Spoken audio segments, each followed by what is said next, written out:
këtij materiali që ndoqëm, sepse dallimi është i madh, nuk janë më thjesht mediat, nuk janë opozitarët ata që kundërshtojnë dhe denoncojnë dhe ekspozojnë qeverinë në keq menaxhimin e financave të përbashkëta të arkës sonë shtetërore, por është vetë institucioni i kontrollit të lartë të shtetit, që për të qenë korrekt në fakt edhe me atë që e quajti kolegi Alba Kepi memorien historike, duhet thënë se përgjatë viteve, vit pas viti, ka denoncuar një keq menaxhim flagrant. Por shifrat e reja duket se janë po aq tronditse sa ato të 2018-ës, nëse ju kujtohet, kur arritëm rekordin e vjedhjes së 2 miliard eurove brenda një vitit vetëm, një mrekulli kjo e pa krahasuar ende, megjithatë edhe paralajmërimet e fundit të Krehut të lartë janë po aq të frikshme. Do përpiqemi ta kuptojmë teknikisht, por jo vetëm. Në studio kam Grigelis Puçollarin, mirëmëngjes Puçollari, mirë se erdhe. Mirëmëngjes, mirë se u gjeta. Ndërkohë në një lidhje video do të kemi, na duhet një audituese ligjore se helbete kush do na i shpjegojë shifrat dhe na tregojnë se si po na vjedhin. Meri Liga është me ne në këtë mëngjes. Meri, përshëndetje. Përshëndetje, mirëmëngjes. Dua ta fillojmë pikërisht bashkë. Çfarë na tha shqip kreu i kontrollit të lartë të shtetit, përveç pjesës që nuk bashkëpunojnë dhe disa auditues të tij presionohen për të mos u marrë me veçanërisht kryeministrin. Kanë frikë.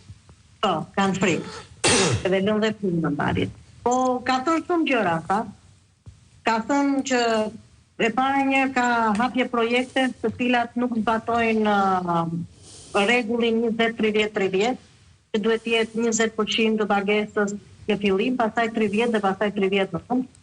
Na ka thënë që ka shumë ndryshime nga buxheti fillestar, ku kalojnë pastaj në buxhetin në përfundim, që ka arritje dhe bëhen me akte normative. Që është vjedhje e pastë, po, që dëmtohet shumë buxheti. Pastaj në ka thënë që janë të kaluar fonde që janë miratuar për 23 raste që ka gjetur KLSH-ja. Ka procedura prokurimi rreth 20, të cilat kanë të kaluar afatin ligjor, pra janë kryer pas afatit ligjor.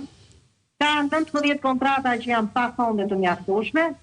Gjithashtu janë zbuluar dhe rishikime të fondeve me data kontabël retrospektiv, që do të thotë vendimi merret në janar, por efektin e ka për dhjetor, ose për nëntorin. Siç ishte rasti i zgjedhjeve. Për shumë të gjëra të tjera, ka dhe fonde të tjera, që po të shkosh të auditosh në për këto ndërmarrje shtetërore, i shikon të gjitha. Po ajo që më ka bërë përshtypje më shumë ka qenë një nga çështjet që shumë prej ndërmarrjeve shtetërore dhe institucioneve nuk kanë listën e saktë të pronave, të aktive. Kjo gjë ndodhet edhe te OSHE-ja, PSHU dhe gjitha ato të kësaj korporatës së energjetikës, të cilat nuk e kanë as sot inventarin e saktë të pasurive që kanë. Pse është kjo? Çfarë, domethënë, në kuptimin pse edhe imagjinoj, po çfarë avantazhi sjell në lëmin e abuzimit? Po, për shembull, nëse ti nuk di se sa ke pasuri, tu nuk e di vetë sa ke aftësinë për të përballuar situatat, sepse pasuria aktive të një shoqëri tregon se sa e aftë është kjo shoqëri për të përballuar pagesat në afat gjatë ose në afat shkurtër kur janë pasuri inventare të vogla.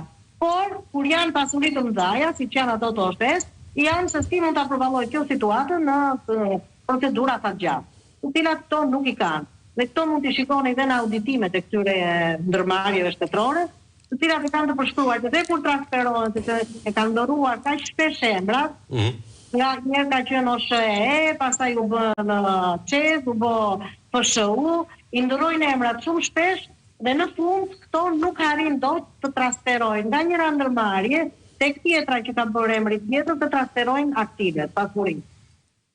Pronat, me fjalë që kanë. E qartë, kjo është qartë panorama. Megjithatë, Puçollari, duke ditur këto, tani nuk janë më pretendime të opozitës. Nuk jeni thjesht ju që thoni filani është hajdut me apo pa dieninë e kryeministrit, pa i ha kumllat para apo pas shpinës së tij. Janë qëndrime zyrtare të shtetit shqiptar. E para një, çfarë janë këto në vlerësimin tuaj, sa është dëmi real i tyre dhe mbi të gjitha a ndikojnë këto në ravizimin e strategjisë opozitës? A mos është një tjetër moment ndarje ky, si çdo vitshëm? Në fakt kjo nuk është situatë e re. Është një situatë e paralajmëruar nga vetë KLSH-ja ndër vite. po të shikoni raportin e KLSH-s 2023, raportin të themi 9 mujosh të 2024, pasi me dinin time nuk ka dalë akoma i plot, edhe për shkak se mungojnë pasqyrat financiare të cilat duhet i dorëzojnë shumë institucione dhe kanë, me sa kam lexuar dhe me sa kam dëgjuar, dhe mungesa e transparencës në kohë, sidomos mes institucioneve, KLSH dhe institucioneve të cilët po auditohen. Këtu ne vëmë re dhe po të vëshre nga të gjitha raportet ka disa problematika shumë të mëdha. E para, ankesa e KLSH-s që nuk i përgjigjen dhe nuk i raportohen pasqyrat financiare, po si tha dhe zonja Lika, dhe koncepti që nuk janë pasqyruar asetet e kompanive, të cilët ka disa arsye pse mund të ndodhë. E para, patjetër mund të ketë ardhur dhe për shkak procedurash dhe për shkak mungesë vëmendje, por mu më lind arsyeja, domethënë të dyshoj që kjo mund të ketë ndodhur dhe për shkak të abuzimit, që do të thotë që nëse OSHE-ja po e kap një rast të tërthor, do të thënë figuron që ka blerë në 2022 100 kompjutera dhe sot nuk i ka ato 100 kompjutera, më lindë ashtu të besoj që as i ka marrë, nuk i ka marrë ato në 2022, të cilat në një farë mënyre janë dhe ato asete. Po gjithsesi këto janë vlera të vogla. Po e jap kështu si shembull. Kjo është aspekti i parë. Po të shikosh raportet ndër vite, ka problematika shumë të mëdha, se këtë radhë KLSH-ja foli për, sidomos për vendime gjyqësore. Bëhet fjalë, mos gaboj unë, për 80 milion euro vendime të cilat janë brenda vendit, jo që i përkasin gjykatave të huaja, gjykatave të arbitrazhit. Që do të thotë që 80 milion euro janë shumë për buxhetin e shtetit dhe janë vendime të cilat domethënë vit për vit për shkak të paaftësisë, të keq menaxhimit apo të qenit abuziv në raport që filloi që nga largimi nga detyra apo prishja e kontratave, kanë ardhur dhe do t'i paguajnë taksapaguesit shqiptar. Por përtej kësaj, po të vëshre në raportet ndër vite, vëre dëme të mëdha, dëme ekonomike që lidhen edhe me bërjen e, të themi, tenderimeve pa procedura, tenderimeve apo zgjedhjet e fituesve me flamur të kuq, kur janë skualifikuar të gjithë operatorët e tjerë dhe në kundërshtim rregullore me ligjin, të cilat edhe KLSH-ja i ka evidentuar ndër vite, por dhe me të mërshme fare, po të vëshre në raportet e KLSH-s realizimin e investimeve, qoftë ato të huaja, qoftë ato të buxhetit të shtetit, në 2-3 vitet e fundme i ka në nivelet më të ulta ndonjëherë. Që do të thotë që ky është një dëm, kjo do të thotë që ka marrë 100 milion euro që duhet të investoj, i cili vitin tjetër duhet filloj t'i kthej ekonomisë apo qytetarëve njësën, ndërkohë që ti realizon 50% tyre. Domethënë parat i ke marrë, i kanalizon, po të vëshre në vitin 2023, mos gaboj, këto investimet kapitale ka qenë nivelin e 60% të buxhetit të shtetit. Që do të thotë 60% investime kapitale, pjesa tjetër është akumbla. 84. Kështu që kjo nuk është një situatë e paralajmëruar ndër vite.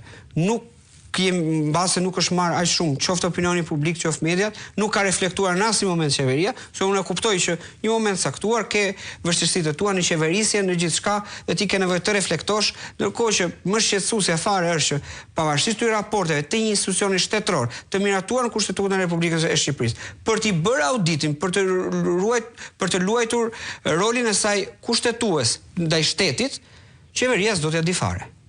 Dhe kjo është shqetësimi më i madh i kësaj, i mënyrës i mentalitetit të qeverisjes. Tashi për sa kohë flet institucioni, opozita e vetme armë që ka në këto ditë është protesta.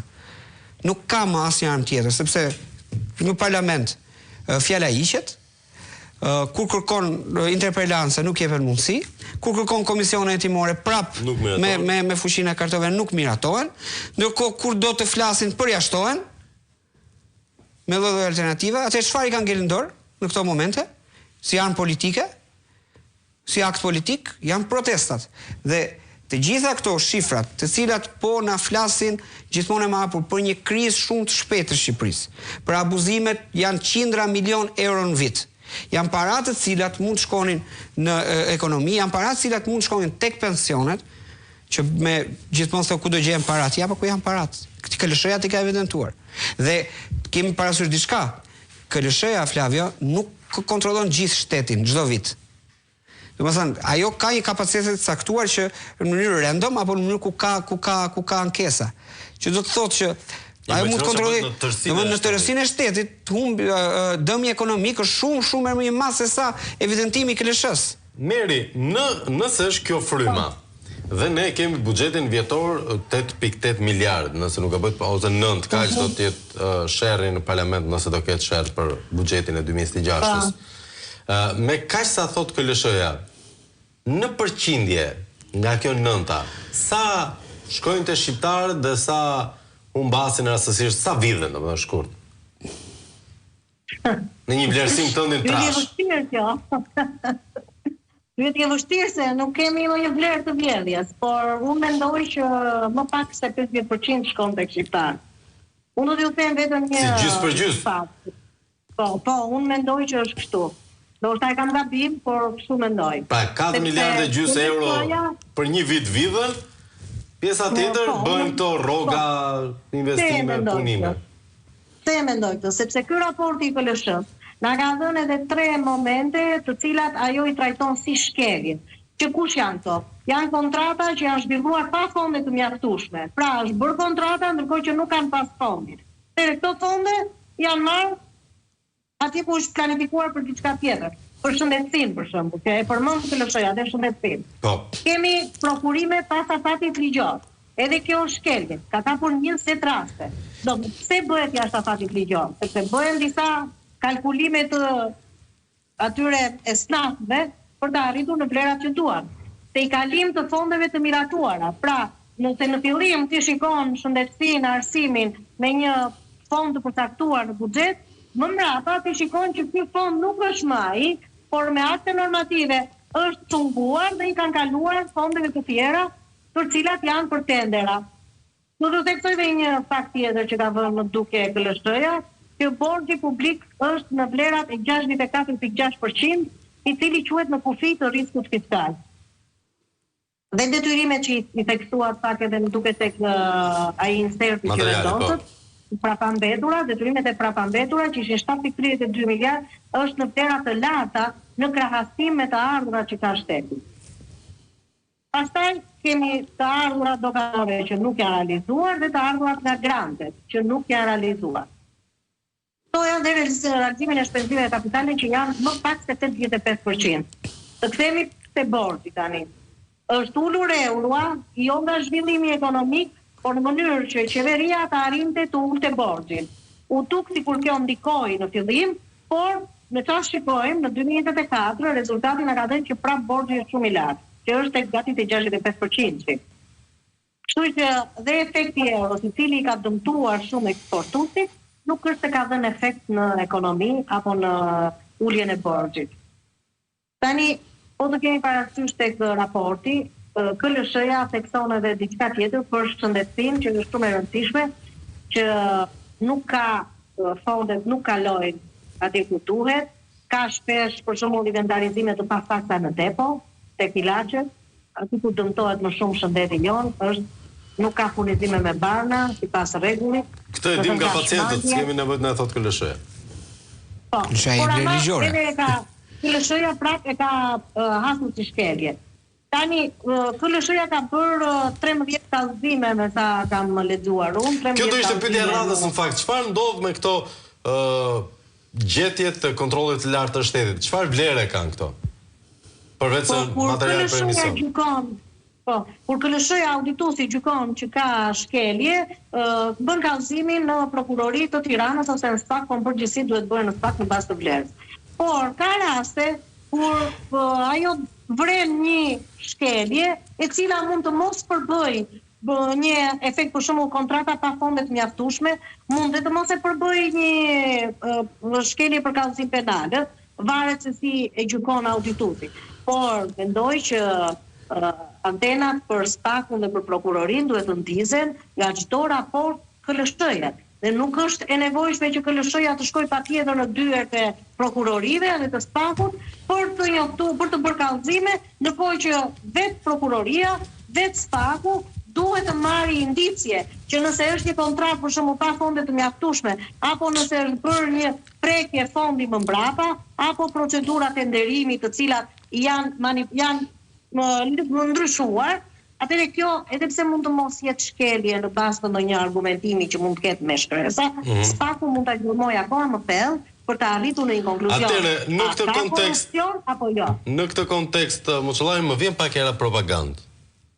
Sepse po themi që KLSH-ja po e ka bërë detyrën e vet, e megjithatë janë vetëm 13 kallëzime, ndërkohë në raste të rënda, siç kemi parë te Plugu për shembull, që janë me fatura të rënda, Belinda, Balluku, as nuk i kthente përgjigje fare. KLSH-s nuk dorëzonte as letra, nuk do mjaftonte kaq që të niste një veprim penal ndaj titullarit? Patjetër, duke e para duke qenë dhe KLSH-ja më aktive në këtë aspekt se një valle që na thon ata bën punën e tyre. Shiko, ne do të kuptojmë diçka. KLSH-ja një institucion i cili edhe të themi është e kufizuar dhe në kapacitetet e saj. Nuk mundesh të themi edhe për SPAK-un, po ndërkohë ata që duan i kapin, ata që duan. Po pikërisht pra. Tani rasti konkret është që edhe mbase KLSH-ja do të jetë më aktive dhe nuk mund të lejojë qoftë edhe kryeministrin të mos i lejojë për të kryer detyrën e vet kushtetuese. Por unë shoh domethënë i kam parë në mënyrë të vazhdueshme raportet e KLSH-s dhe shoh raporte të mira. Mund të bëjë edhe më shumë, pa diskutim që mund të bëjë edhe më shumë. Po ki parasysh Flavi që në fund ditës edhe buxheti i KLSH-s përcaktohet nga një farë mënyrë nga parlamenti, që do të thotë nëse do të duhen, jo, buxhetorët ka dhe nga Bashkimi Evropian. Me dinin time, domethënë rrogat gjitha me radhë çështjet e strukturës do të jetë nga atje. Që do të thotë që nëse do kishte një strukturë më të madhe për të kontrolluar edhe më shumë për të patur rrogës së SPAK-ut nga 8.000 euro. Për të kontrolluar, jo, mbase më shumë staf, domethënë. Nuk thash të bëjmë atyre që janë atyre si rrogën, të fyshojmë stafin, që të kemi më shumë auditime. Por përtej kësaj, ta thash, domethënë rastet janë të shumta dhe auditorët në një farë mënyre audituesit mbase gjykojnë raste të caktuara që si mund mos jenë për ta bërë ata kallëzimin penal. Por, siç e tha edhe zonja Lika, këtu është detyra e institucioneve të tjera shtetërore, kur nuhat bazuar në raportit, një shkelje që cila mund të ketë prapavi korrupsionin. Don sidomos rastet e kontrata e shtimit të parave për kontrata të caktuara, të cilat merren nga një zë i caktuar dhe çohen në një zë pavarësisht ato nuk janë parashikuar. Dhe kjo në thelb prek dhe ligjin e buxhetit. Se ligji i buxhetit mund të ketë disa lëvizje minore me dinin time, më korrigjonin nëse kanë gabim zonja Lika. Dhe momentin që kjo ndodh në mënyrë të vazhdueshme, atëherë këtu lind dyshimi i arsyeshëm që të fillojë një hetim. Tash për sa kohë shkeljet janë të pafundme, duke filluar nga institucioni më i vogël i njësisë vendore deri ke institucione më të larta të qeverisë dhe rastet sidomos jo vetëm të zonjës Balluku, po dhe raste të tjera ka ku audituesit e KLSH-s në një farë mënyre nuk trajtohen si punonjës të dorës dytë dhe nuk ju raportohen dhe nuk ju jepen gjitha informacionet apo pasqyrat financiare që ato duhet i kenë. Këtu SPAK-u duhet fillojë hetimet. Bëhet fjalë për të korrigjuar, bëhet fjalë për të vendosur një standard në raport me menaxhimin e parave të taksapaguzëve dhe të buxhetit të shtetit. Te procedura e hetimit merri dhe këtu subventron specifika jote si audituese ligjore. Tani, nëse i referojmë pak ligjit me aq sa unë njohuri kam, nëse është një institucion i shtetit dhe ka dieni për një kundravajtje penale apo administrative, që këtu fillon mekanizmi i detyrimit për të kallëzuar. Se din që ka ndodhur një shkelje. Po. Do të them një fakt që për shembull KLSH-ja ka nxjerrë që zbatimet e rekomandimeve të auditëve të brendshëm që kanë institucionet shtetërore është më pak se 60%. Do të thonë është në nivelin e dobët. Pra, institucionet tona nuk zbatojnë as ato rekomandime që i lën audituesit e brendshëm të qeverisë. Pa folur, pastaj të kalojmë te KLSH-ja, që dhe KLSH-n e trajtojnë shpesh që nuk i kthejnë fare përgjigje, ose nuk i marrin në konsiderat. Edhe kjo vetë duhet përbëjë një shkelje. Se përse, domethënë, punojësi shtetëror, nuk përgjigje. Nëse ke zbatuar ligjin. Nuk kthen përgjigje apo të marrin. Pra duhet të jetë mekanizëm automatik që dikush ka vjedhur përderisa të kthen përgjigje.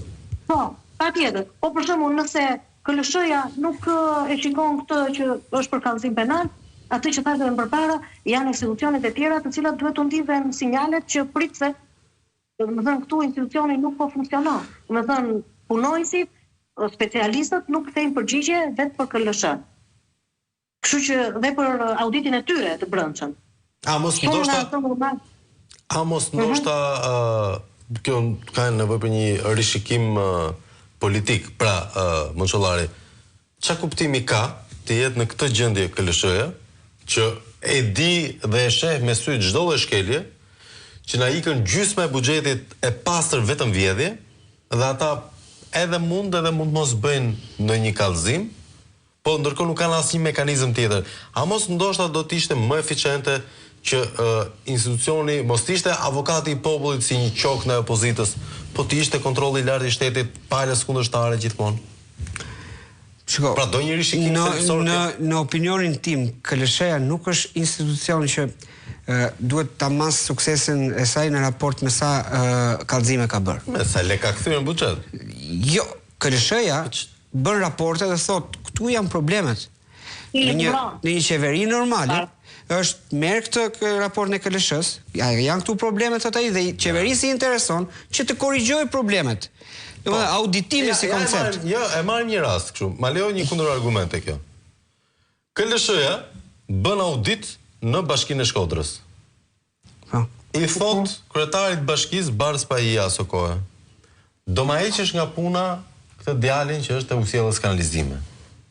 Shkodrë. Do e heqësh me vrap. Mirë, thot Bardhi, e heq Bardhi. Ecim një vit në kohë dhe shohim që Bardhi është në SPAK se ka zbatu direktivën e KLSH-s. Direktivën e KLSH-s. Mirë, pastaj këtu kemi bërë një qendrim politik të institucioneve gjyqësore. Domethënë, atë vim ke qendrimim atë që mos ndoshta duhet. Po, shiko, për sa kohë, nëse institucionet gjyqësore do jenë të rreshtuara për qendrime politike, bëj çfarë dush me KLSH-n ti, Flavio. Nuk është ky problemi, kallëzimet prapë në dorë ata, domethënë, nuk është ky diskutimi. Çështja është a ka nevojë ky shtet të vendoset në linja normale dhe të mos e egzagjerojmë qoftë me kompetenca të tepruara për të ngritur prokurori pas prokurorive. Ky është mendimi im personal. Dhe nëse ky shtet do ngrihet në konceptet normale, atëherë është auditimi, duhet të sjellë përmirësimin vit pas vit pikërisht të qeverisjes apo të përdorimit të fondeve publike. Nuk po ndodhe kundërta. Këto momente, këtu kemi të bëjmë me një domethënë ka një instrument tjetër që është duhet të ishte institucione gjyqësore, të cilat kur ti, domethënë kur momentin që KLSH-ja të çon në institucione gjyqësore, ti do ta mendosh 2-3 herë para se të mos i kthesh përgjigje atij institucioni. Këtu po është hallka më vete që s'ka funksionuar prapë si duhet dhe nuk është marrë me rastet që të parandalojnë në vitet në vazhdim abuzimin me fondet e taksapaguese. Dhe ky është problemi. Këtu duhet lëvizur Chelsea, sepse këtu jemi të qartë. Dhe mos kemi asnjë iluzion. Qeveria nuk ka ndërmend t'i marrë në konsiderat, pasi kjo është mënyra se si ditë qeverisë. Kështu që e heqim qeverinë nga ky ekuacioni. Atëherë kemi institucionet e drejtësisë që duhet ta marrim me seriozitet. Nëse, siç po shifet institucionet e drejtësisë, unë personalisht, masi jam i gabuar, por nuk kam parë një seriozitet të madh për të përqendruar pikërisht ke parandalimi i krimit në vitet e ardhshme. Në parandalimin e shpërdorimit të parave të taksapaguese. Pra jemi keq, po do bëhet edhe më keq. Në këto momente, e vetmja gjë që mund t'i jap zgjidhje kësaj situate janë qytetarët, Flavia.